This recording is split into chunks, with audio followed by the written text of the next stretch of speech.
I think is here to stay.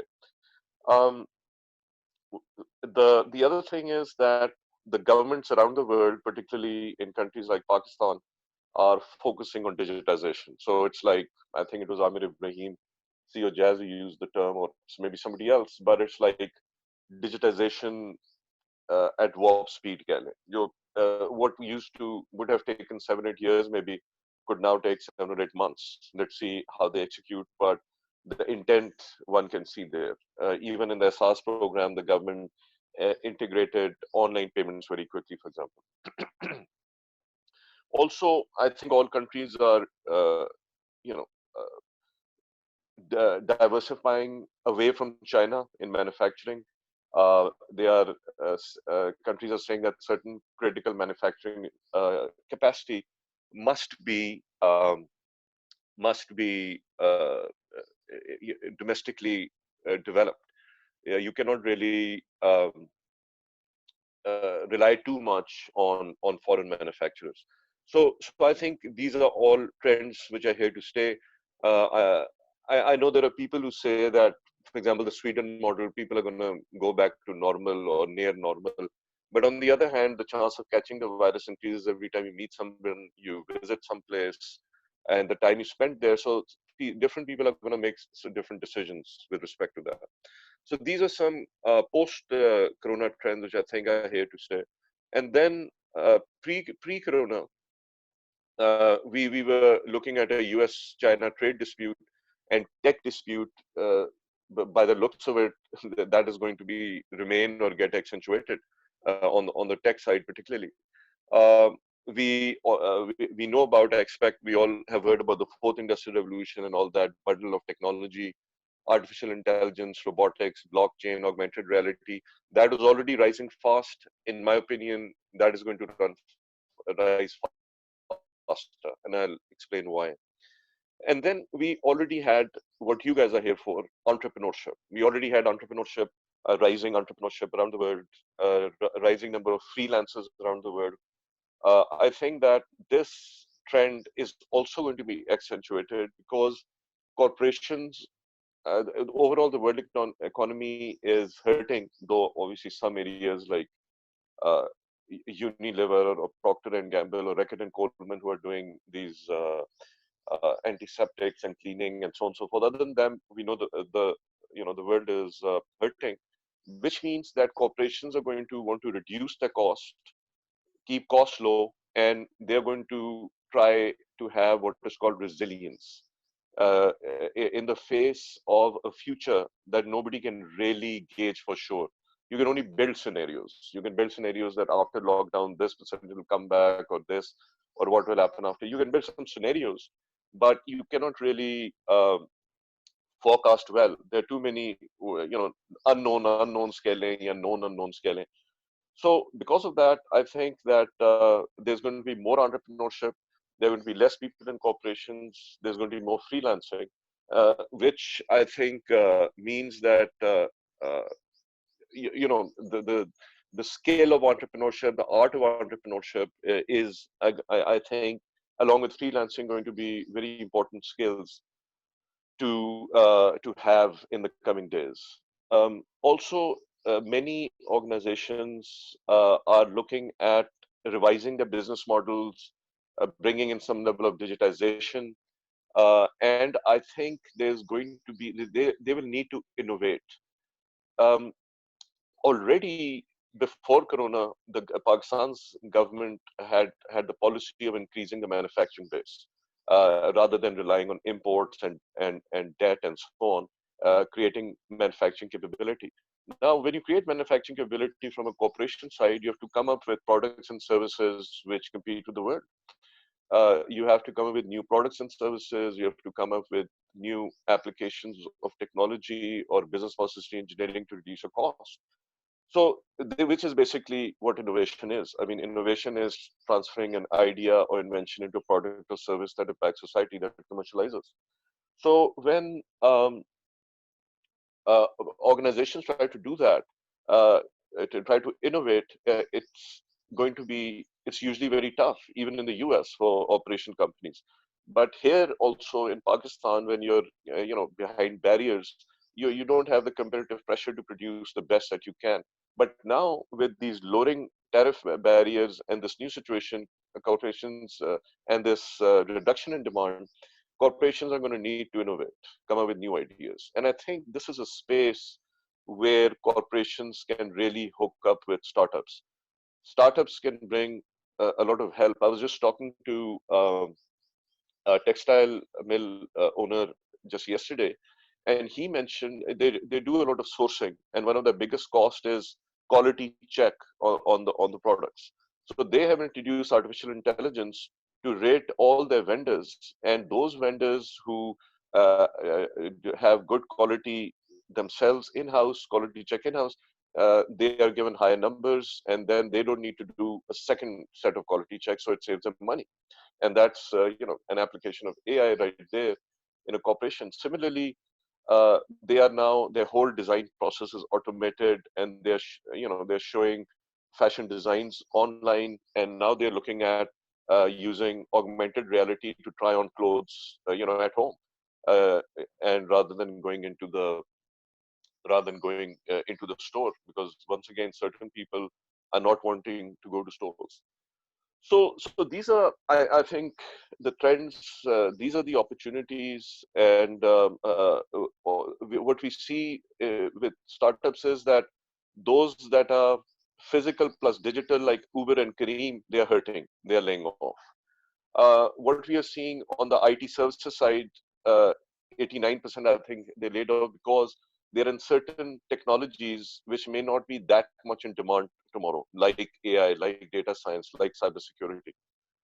But on the other hand, there's a pure digital platform like we were talking to iCall.pk and Techlets and so on. They are seeing increases.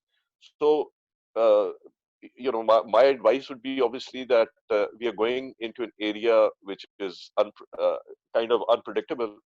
So just stick to the core competency, develop that, uh, keep costs low, watch, study the environment for the triggers which show that are things picking up in this area or that area, and and I think try to see if you can work with corporates, bring value to them as well, not just as a standalone startup. I think this is going to be an area, an age of more collaboration as well. Everybody, I can see right now how many companies are keen or they already collaborating.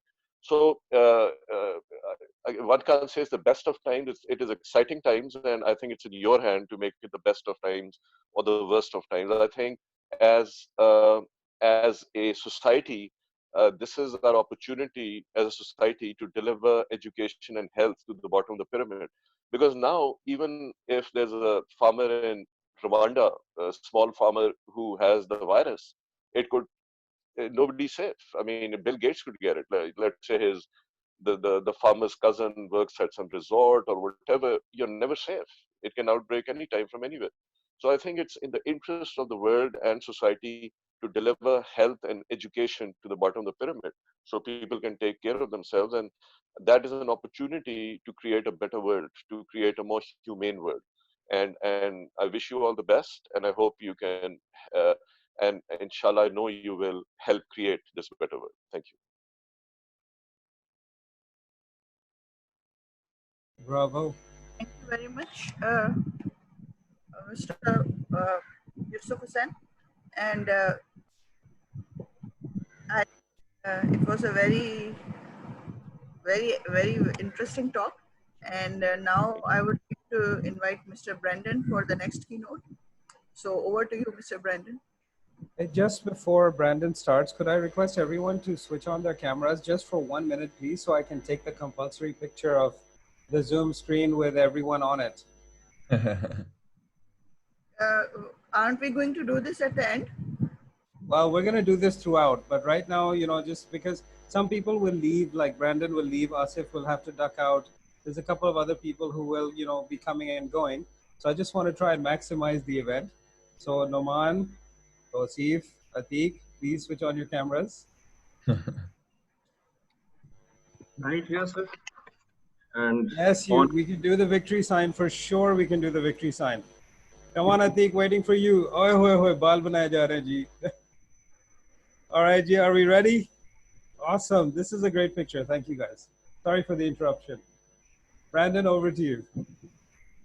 Okay. Thank you, everybody, for showing me your beautiful faces. And thanks for giving me the time for the next, I don't know, 15, 20 minutes.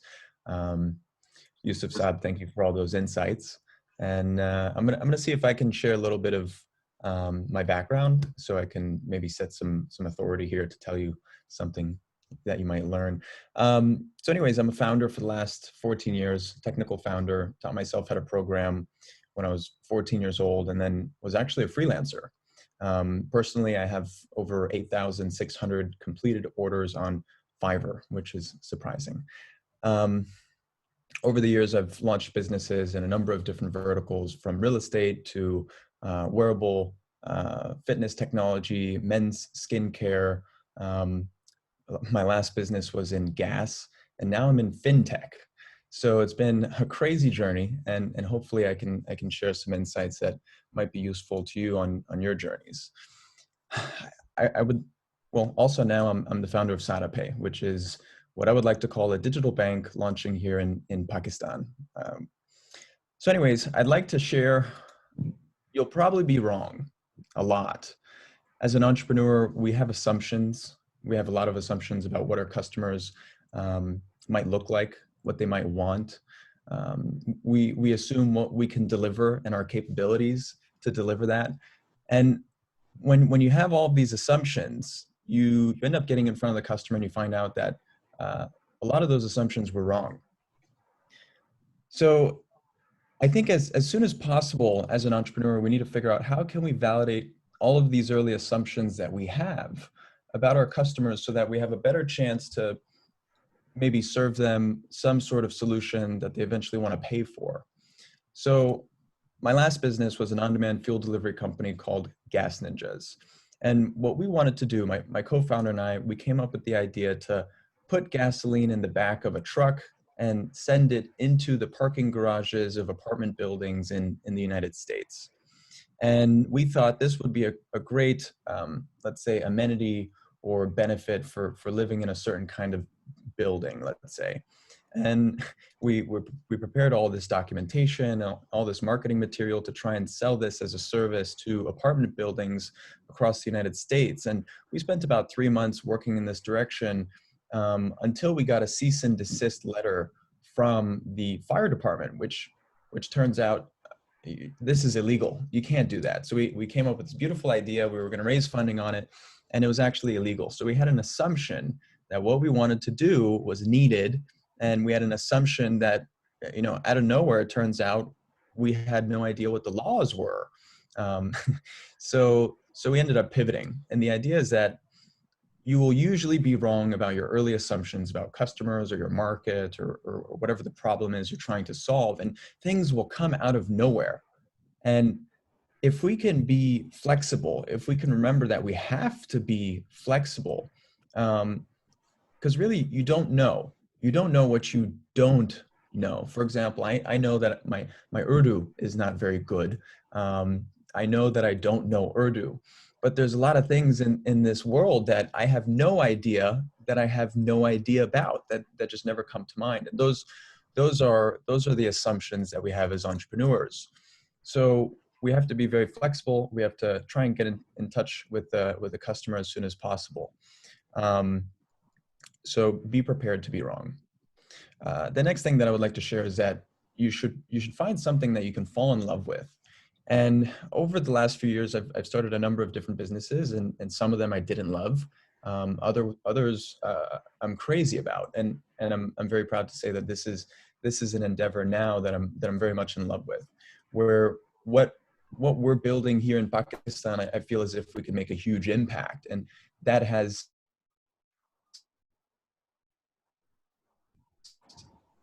allowed me to throw myself. Love what you do. If you can find something that excites you, maybe something that's relevant to a passion that you have, or there's a problem that you feel as if is going to make a big impact, then your work product as an entrepreneur will be so much better. And the reason why that's important is because As an entrepreneur, you probably have competitors who could be much bigger than your company.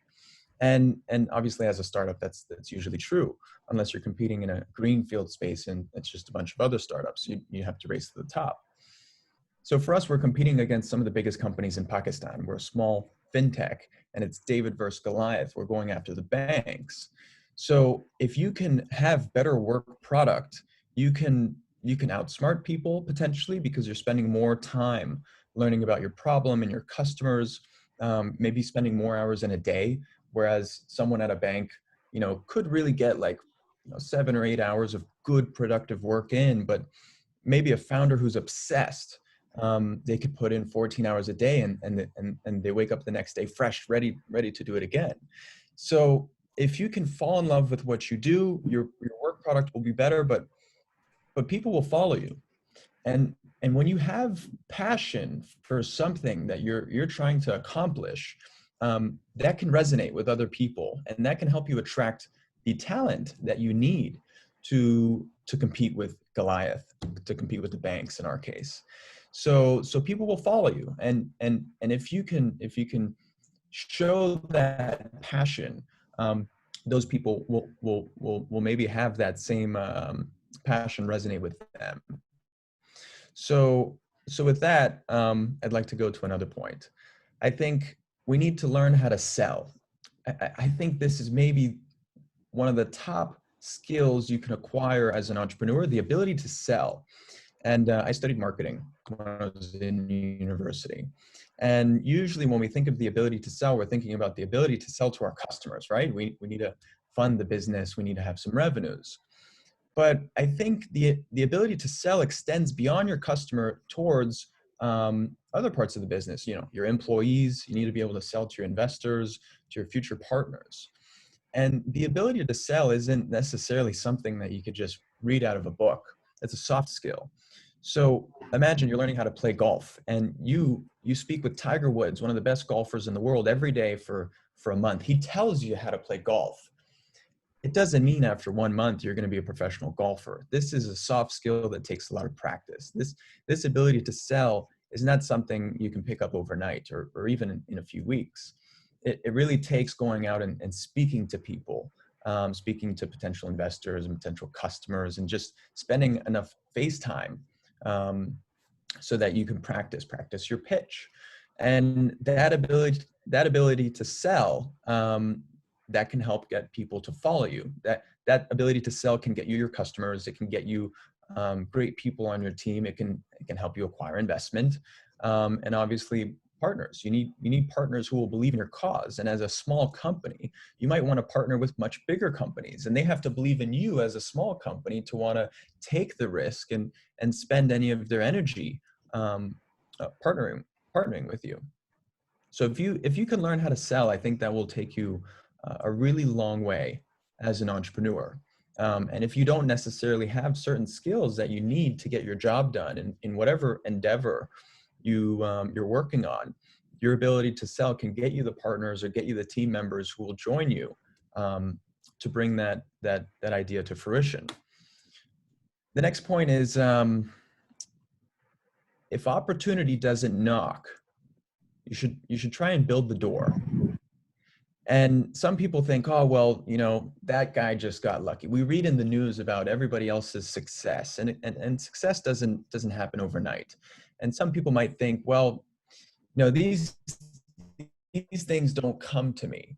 And really, I counter that and I say that the people who get lucky, they've set themselves up to be lucky. I think you can really create luck.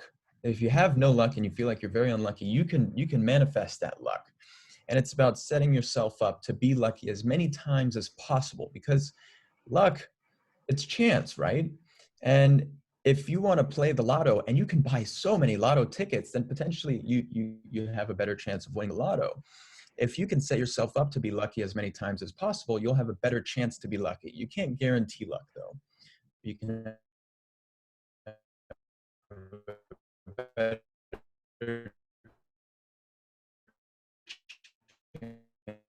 chance to be lucky if you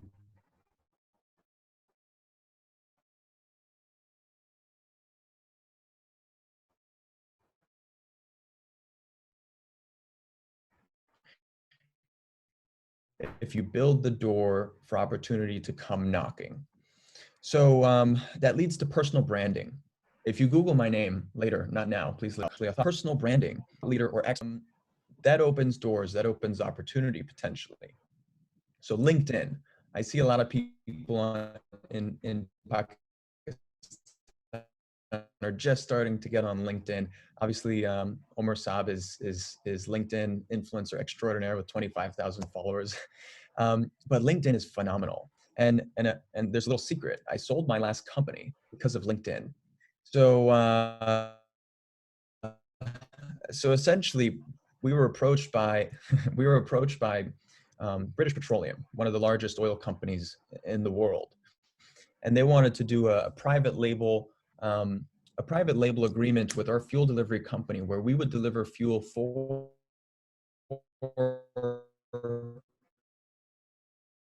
British Petroleum. The long story short is the deal didn't work out in discussion, which was very strange.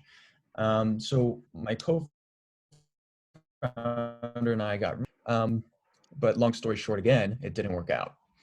So I decided to go on LinkedIn. And I went on LinkedIn and I looked for all the other people who were in the relevant space of oil, but more specifically, mergers and acquisitions. So there's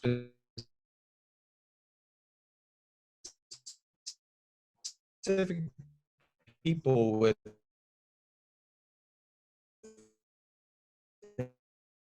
in large companies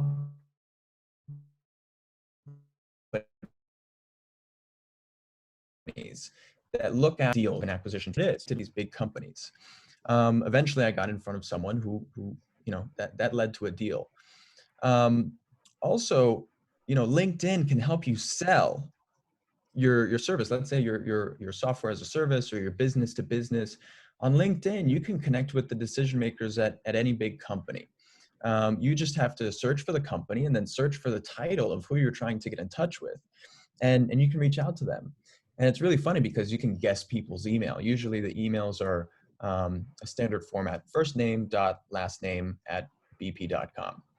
And it can vary from company to company, but usually that's what it looks like. And you can Google someone's email, or you can Google, emails of British Petroleum, and you can kind of, or any company, and you can kind of get that format. So if opportunity doesn't knock, you build the door. So that's like, sales tips 101. I want to talk now about something I've been talking about a lot recently in Pakistan, and it's the diffusion of innovation theory. And the reason why this is important is because a lot of entrepreneurs look at the press and they look at another market where some ideas happening. Let's say we see something happening over in another country and we think we want to bring that here, or we want to take that somewhere else. And you can't just pick something up from another country and put it somewhere else, especially here in Pakistan. And obviously the press lies. The press is not very truthful. Sometimes the facts get distorted, and something that looks to be very successful might not actually be successful, like fundraising. If you see another company raised a lot of money in funding, that is not validation. That doesn't mean that is a good idea. We learned the hard way. So anyways, diffusion of innovation theory, it talks about 5 pillars for a new innovation, a new company, let's say whatever you're working on. It has to fit as much as possible within these 5 pillars. And if you've heard of it before, I'm sorry for repeating something that you've already learned, but the idea is that the first pillar is you need some sort of comparative advantage. Your offering needs to be better than whatever else the alternative is, obviously. Is it complex, like hard to understand? Sada is simple. We're trying to make banking simple. We're trying to distill that complexity. Observability. Can you see this innovation in the market? Can you see other people using it so that you can decide whether or not you want to try that out? Trialability. Can I easily try this innovation for myself? Can I sign up for a free trial before I have to pay for it? And the last thing is compatibility. And here in Pakistan, compatibility is often overlooked. In other developing countries, when entrepreneurs try and transplant ideas from developed markets into a developing market, compatibility can be overlooked. And for example, for us with financial services, we're operating in an economy that is based on cash. Everybody wants to use cash here. And our challenge is that we're trying to get people to use digital financial services, but people still want to pay for things in cold, hard cash. So how do we become compatible? We have to find a way where people can see a comparative advantage. So we want to build something that's 10x. It has to be 10 times better. It's so good that you're maybe considered stupid for not trying it out. That's how good it is. You have to be offering a solution that's 10 times better. Complexity. Obviously, we need things to be simple to understand so that people would be willing to, but compatibility. So for us, we're giving people debit cards. And it's a market where people think that's a crazy idea. Why would you want to give debit cards out in Pakistan if there's not that many places to use a debit card? But we're seeing some trends also. So aside from the debit card giving you access to cash, you can go to any ATM in the country and take out cash for free with a SadaPay debit card. It allows you to shop a little bit late on the session, so I'm just going to wrap it up. I think in general, circling back to assumptions is maybe the highlight here of what I'm trying to get across. And if we can be very deliberate in how we approach validation of assumptions, if we can be very careful, not wasting time and energy and resources, money, maybe potentially someone's investment that they've trusted in you. We have to figure out as soon as possible if we can validate our assumptions. And I'll share with you a story, a quick story in closing. So there was an entrepreneur in the United States who wanted to build a new dating app. and the idea was that it was for an older demographic of people. And he assumed that these older people sometimes put pictures on their profile on this dating app that didn't reflect them as they are now. Maybe they put old pictures from when they were much younger and looking much better in the face and et cetera. So the assumption was that these things all needed to be verified. It was a dating website where the website would verify everything that you're posting, how much your income was, where you went to school, that your pictures were real. And he invested his own money, but also raised money from investors, $1 million in investment. And he spent 2 years of his life and $1 million in investor money to build something that was going to be perfect. And he spent all this time because he thought the first impression is just so important. When this is so far from the truth, the first impression really is not that important at all. And his idea was that if I can get it right from the very beginning, then that will allow us to have the best first impression and the best chance at success. And what happened was he spent 2 years, he finally got that service in front of his customer, and it turns out the customer didn't care. It took 2 years and $1 million to get in front of the customer, to find out that the customer didn't care. So with that said, please get in front of your customers as soon as possible. And if you've already gotten in front of your customers, you have to make sure that whatever new ideas that you're gonna build towards, whatever new features you want to offer that customer, figure out, please, if the customer cares for all these features, because we have ideas in our head as entrepreneurs how we can polish and make this better and better and better so that maybe we would have a much better chance at success. But in reality, all these features and bells and whistles don't matter. There's a saying in the United States, it's probably not a saying here, but you can't, you shouldn't put lipstick on a pig. And, or how about this? There's no amount of polish that can make a crappy idea shine. If you have a bad idea, there's no amount of polish that's going to make it sell. But if you have a great idea, it doesn't need any polish. so you can get it out in the market, and you'll immediately see traction, even though you don't have a fancy website and perfect user interface. You don't have to iron all those things out. So please build things that suck. Please build things like just get them out as soon as possible, and get in front of your customers to prove out your assumptions. And hopefully what I shared with you today will take you a little bit further, a little bit faster. So thank you, everybody. Thanks a lot, Brandon. Brandon, it was a very nice, great talk, and especially the last part where you mentioned that there's no amount of polish that makes your idea shine. So, and so let's move on further to our session, and I would request all participants once again to please turn their camera on, because somehow we need to do the picture once again. So please.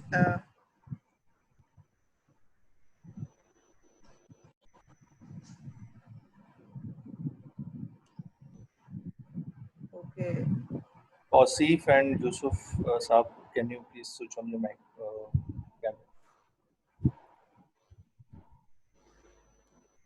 Camera? Yusuf Saab, I think. multi zooming हो रही हो. That's a possibility as well. Yeah. I took a picture earlier. Ijaz and Tausif.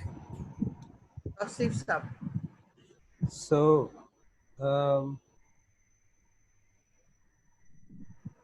I think Tausif Saab नहीं आ सकेंगे. तस्वीर आप खींच लें. So excellent keynote, Brandon. Very relevant. Ready, 1, 2, 3. Okay, 1, 2, 3. 1, 2. Excitement.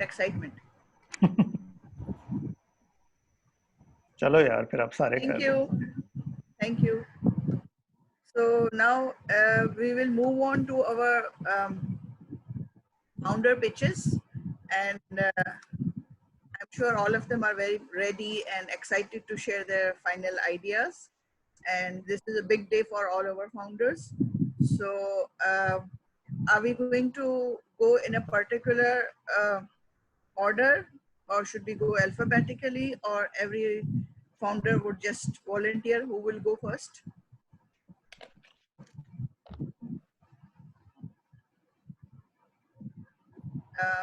No. Okay, so then I think we should have volunteers. Who would like to volunteer to go first? I can start it first. I can do it. Okay, great. So we have Asif Jafri and Yusuf Hussain and Noman as our mentors today, who would be giving you the feedback, and there won't be any scoring this time. Basit and all directors, please correct me if I'm wrong. There won't be any scoring today, yes, but there will be feedback, which we will, as we have 8 participants to go, so we will have 4 minutes for the pitch and 5 minutes for the Q&A, and we have to strictly monitor the time, otherwise iftari yahin pe ho jayegi. Yeah, I can do the timing. Don't worry. Okay, so the monitor for the pitching session is over. Right, so let's start. Sorry, what is the duration for the pitch? Pitch is 4 minutes and 5 minutes for Q&A. Okay, let me share my screen. Yeah, sure.